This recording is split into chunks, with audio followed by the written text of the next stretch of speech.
In 2008, the basketball world was a wonderful place. The San Antonio Spurs were attempting to repeat as NBA champions. Kobe Bryant was doing everything in his power to win his first title without Shaq. The Boston Celtics' newly constructed Big Three was attempting to end an over 20-year title drought for one of the sport's most storied franchises. And LeBron James was showing us athleticism we'd never seen on a nightly basis. That same year, a 6'3", 185-pound young man from Davidson College by the name of Wardell Stephen Curry was taking over the college basketball circuit. Curry led the Wildcats to a 26-6 record and as a 10 seed in the NCAA tournament. Steph put up 40 points, 30 in the second half, along with 8 threes to lead the Wildcats past number 7 Gonzaga, 82-76 for Davidson's first tournament win since 1969, almost 40 years ago. Next, against number 2 Georgetown, Steph delivered 25 points in the second half to deliver another upset win, 74-70. Number 3 Wisconsin, please. Steph had 33 points as the Wildcats dominated the Badgers to win 73-56. It took the soon-to-be champion Kansas Jayhawks to knock off the Wildcats as the Jayhawks eliminated Davidson 59-57 in the Elite Eight. That night, Curry broke the single-season record for three-pointers made, a record that stands to this day. Following another strong individual campaign with Davidson, Curry declared for the 2009 NBA Draft. Curry was thought of as a great shooter, but there were still many red flags from NBA scouts entering the NBA Draft. With the 7th pick in the 2009 NBA Draft, the Golden State Warriors select Stephen Curry from Davidson College. Curry was drafted to a Warriors team with some of the remnants of the We Believe days, most notably shooting guard Monte Ellis. Steph put up averages of 17.5 points on 44% shooting from 3 and displayed that he had a very bright future in the league in his debut 2010 season. Ellis averaged 26 to go along with that, but a poor defense sent a 26-win Dubs team back to the lottery, where for a rare time the Warriors would do poorly during the Curry era. Golden State ran back the same backcourt of Curry and Ellis along with new power forward David Lee in 2011, but it didn't yield to much more. Steph's averages improved, Ellis averaged 24 on good splits, Lee averaged 17 and 10, and the Warriors went 36 and 46 and were back to the lottery. The Warriors drafted another sharpshooting guard, Klay Thompson out of Wazoo, with the 11th pick in the NBA Draft. Despite his early individual success, Steph wasn't without challenges. He underwent ankle surgery ahead of the 2012 lockout season and then re-aggravated the injury in that same season. This culminated in just 26 games played for Steph. To make matters worse for Dubs fans, Monte Ellis was traded to the Milwaukee Bucks for Andrew Bogut, and it actually came down to Curry or Ellis on who would be traded in that deal, Ellis ultimately being the choice. After finishing 23 and 43 and picking in the lottery once again, the Warriors would have an outstanding, era-defining draft. First, with the 7th pick, small forward Harrison Barnes. Then, in the second round, athletic defender Draymond Green. Before the season, the Warriors signed Steph to a 4-year, $44 million contract, which at the time seemed risky to many. For as much potential as he'd shown, he was also a huge injury risk. Under new coach Mark Jackson, Steph and Klay were given free rein to fire up as many threes as possible, and they did. Steph had the best individual season of his career, averaging 23 points and 7 assists on north of 45% from deep. The night the entire NBA world learned about Steph Curry would come that season. Up against Carmelo Anthony and the New York Knicks in Madison Square Garden in a night game, Steph Curry dropped 54 points and 11 triples. A preposterous performance that planted the seeds of a shift in the league. The Warriors fell to the Knicks 109-105, but they did see a lot less losing that season. The Warriors won 47 games and made the playoffs as a 6th seed. They would even take down the 3rd-seeded Denver Nuggets in the first round in 6 games, Steph averaging 24 points and 9 assists on 47, 44, 100 shooting splits. The Warriors would face the San Antonio Spurs in the second round, a team that had 4 times been champion in the last 15 years. Still with the ageless big three of Tim Duncan, Tony Parker, and Manu Ginobili, still very capable. It took a Ginobili 3 in double overtime to overcome 44 points from Steph in Game 1 in San Antonio, and even though the Warriors lost the series in 6 games, they put the NBA on notice as a team to watch for the future as a legitimate threat. Steph's averages improved almost across the board in 2014, averaging 24 points and 9 assists on better overall efficiency. Klay also upped his scoring to 18 points on a better percentage from 3. Combine this with the Warriors adding athletic wing Andre Iguodala, and this team was beginning to look very scary. They were now athletic, tough, versatile, and had incredible shooting. An iconic moment from that season actually came in a loss in mid-February to LeBron James and the Big Three Miami Heat. LeBron poured in 36, 13, and 9 and hit a game winner, which would prove to be an ominous sign moving forward, but Stephen Curry put on a dazzling 29-point performance, of which King James would comment and praise him on. The seeds of a relationship/rivalry between the two had been planted that night. The Warriors upped their win total to 51 games, their largest win total since 1992, and clinched the 6th seed in the West. Steph made his first All-Star team and made second-team All-NBA. The Warriors would face Chris Paul and the Lob City Clippers in the first round. The teams battled through a gutsy 6 games before it would be decided in Los Angeles in a Game 7. Steph had 33 and was the best player on the floor that night, but the slightly more talented Clippers won by 5.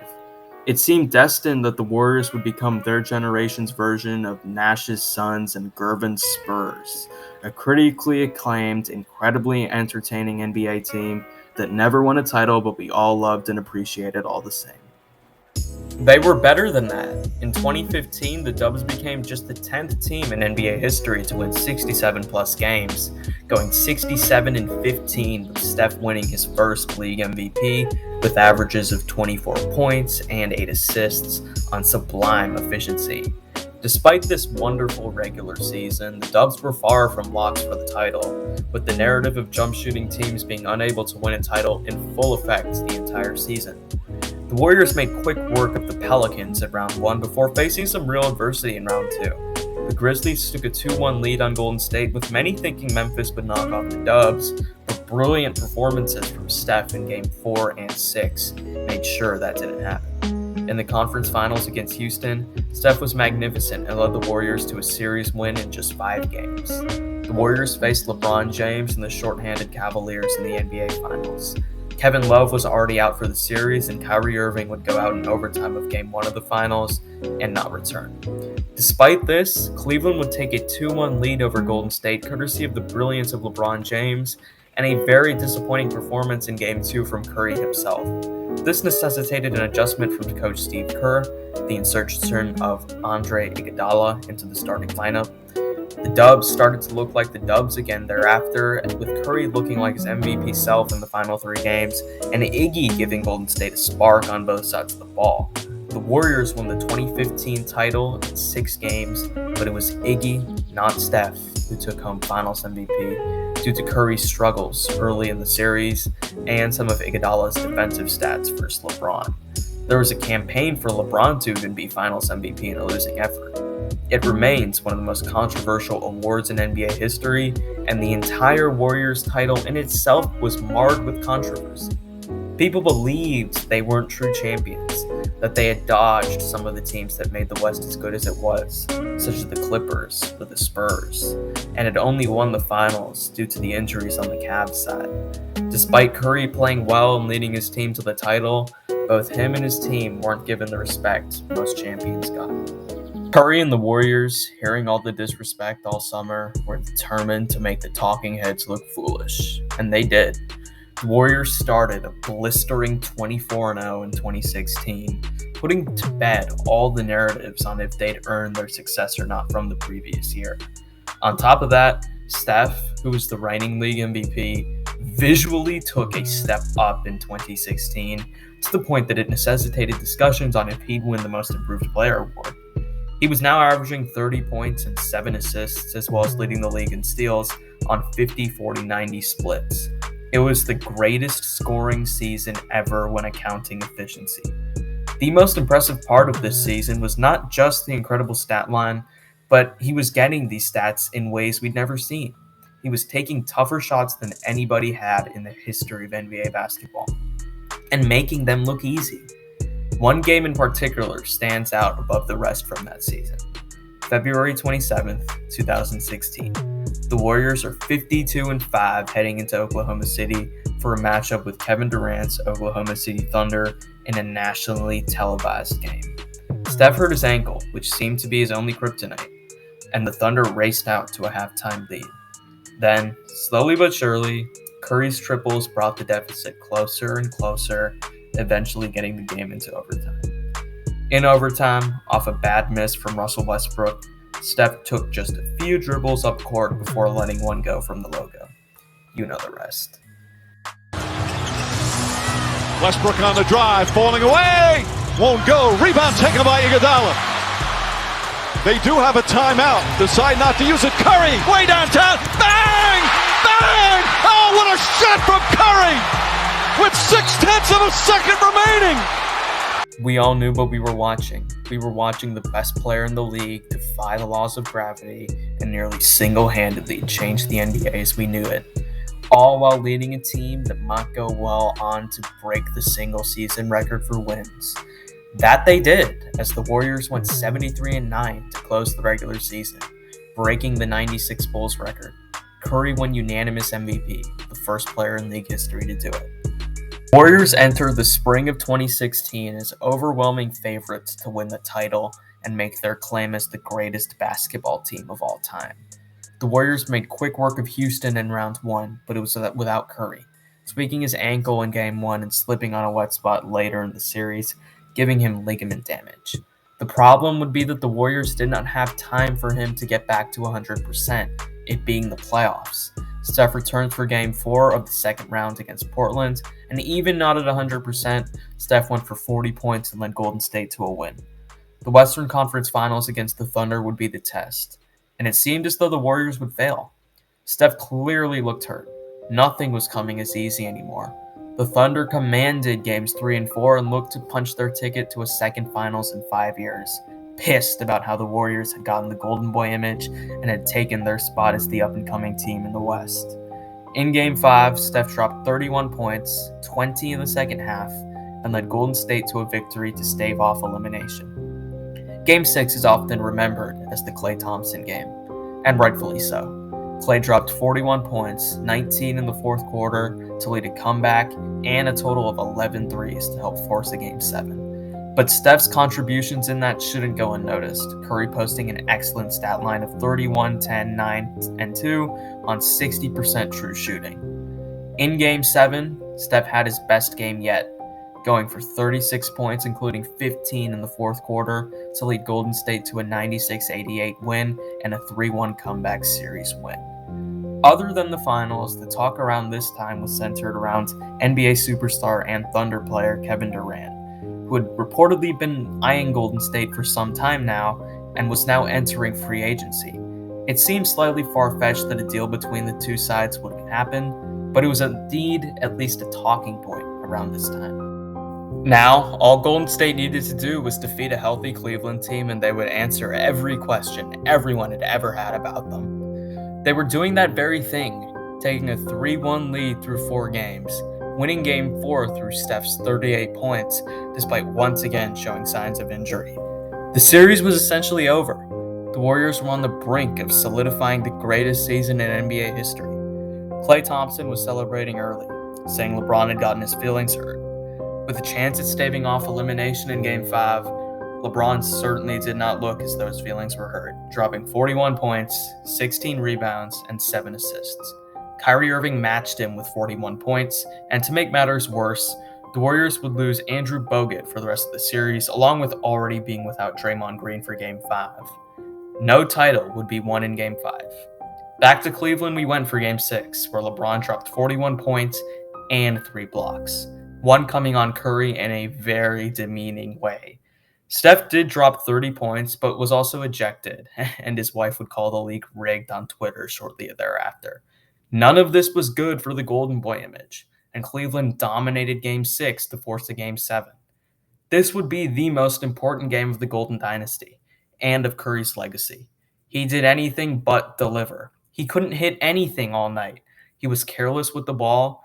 The difference between him and LeBron was clear, and Kyrie Irving hit the dagger shot with him being the defender. They targeted him. Steph still calls it the worst game of his career. The result speaks for itself. The Warriors had blown a 3-1 lead and Curry had massively underperformed. He went from the league's golden boy to just a really good player that didn't do what it took in big moments in just a few short weeks in the eyes of the media. Rumor has it that Kevin Durant's recruitment to Golden State happened just after Game 7 ended, with Draymond calling KD and asking him to join.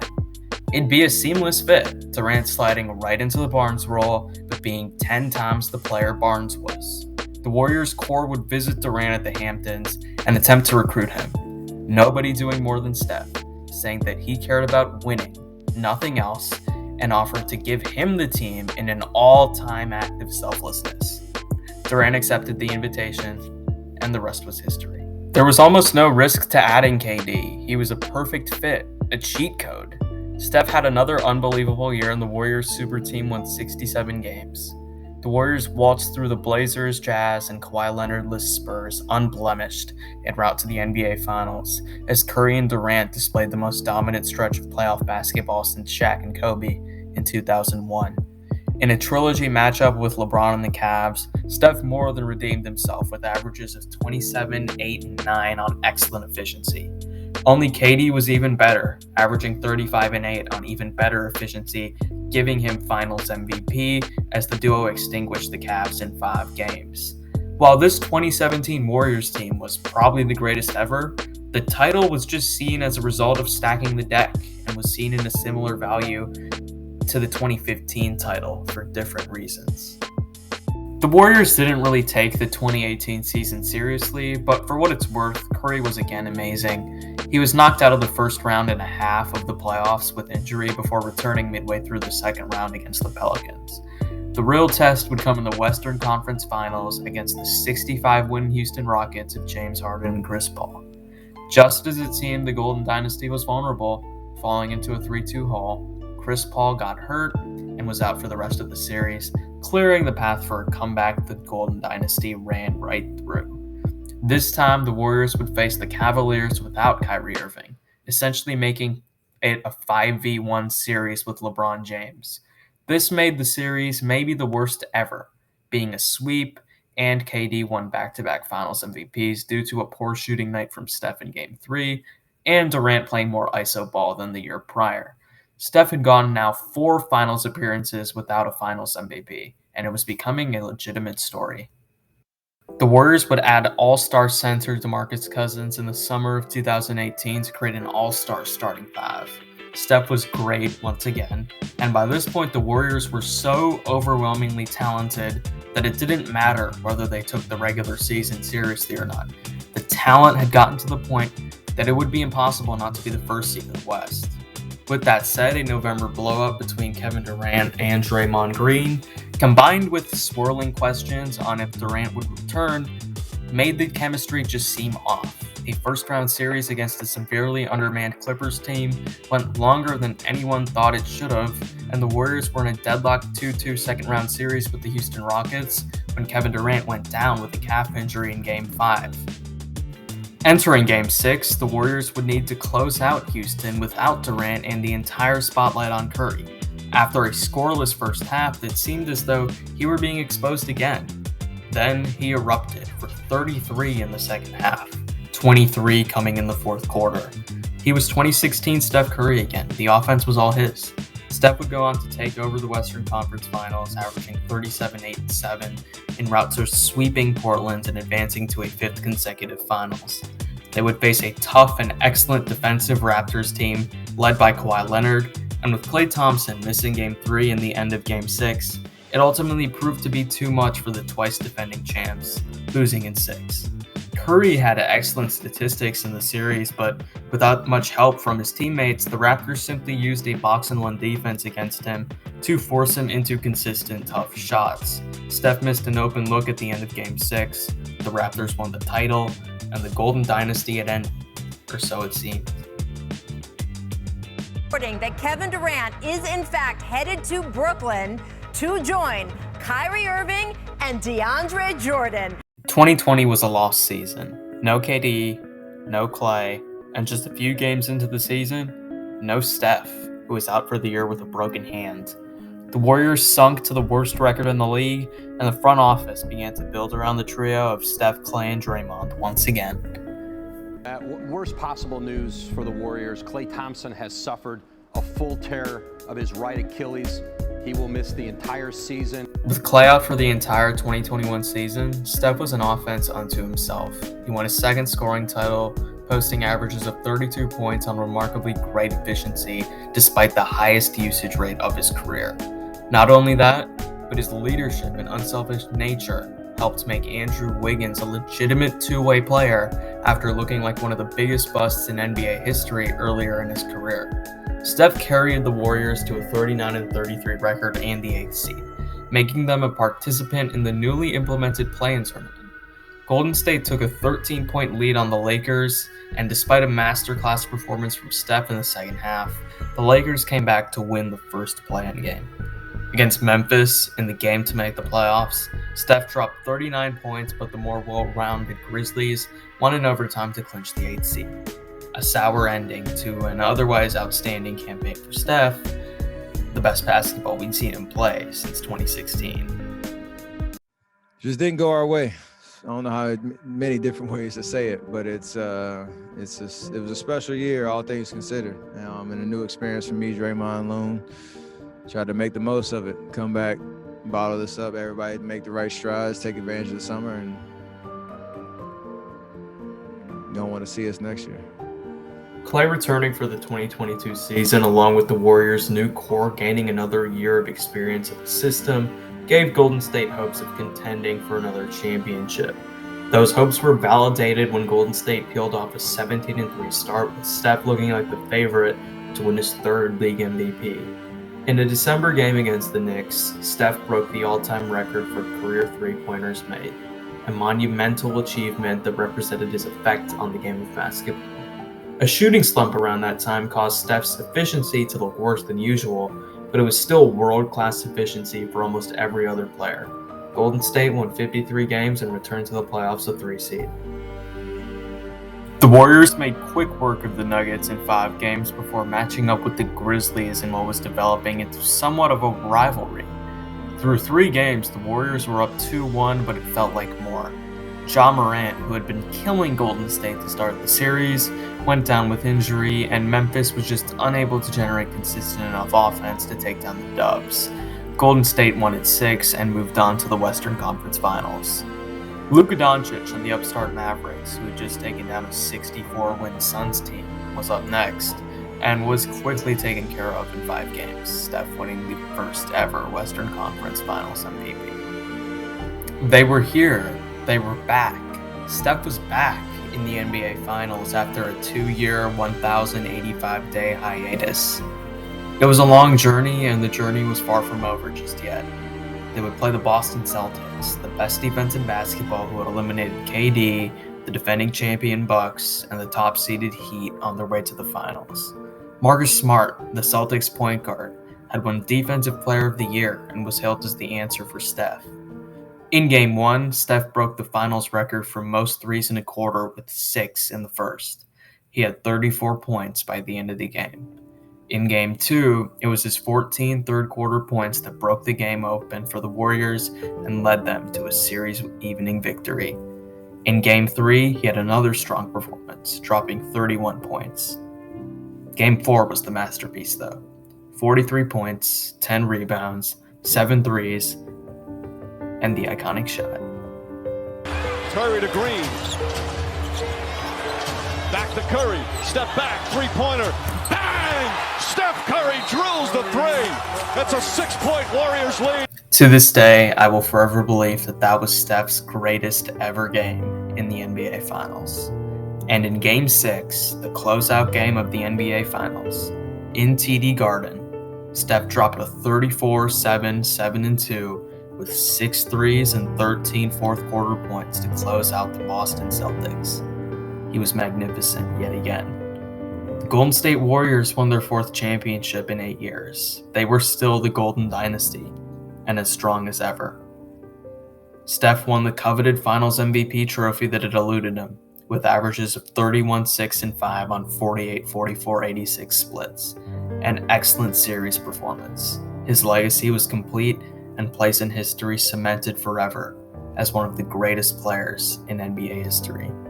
He is the league's only unanimous MVP ever. He is the greatest shooter to ever play. Because of his range and volume when it came to the three-point shot, players now are taking shots from all over the court at rates the league had never seen until him.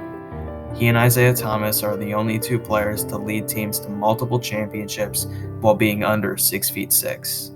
He is the leader, fundamental piece, and most important part of the greatest NBA dynasty since Jordan's Bulls.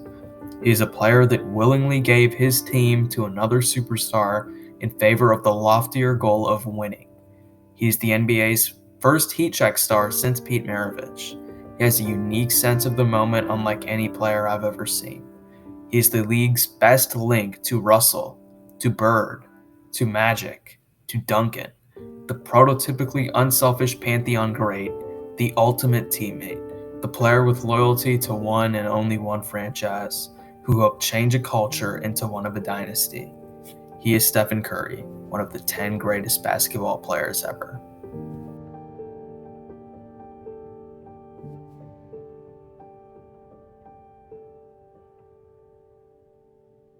Cheers,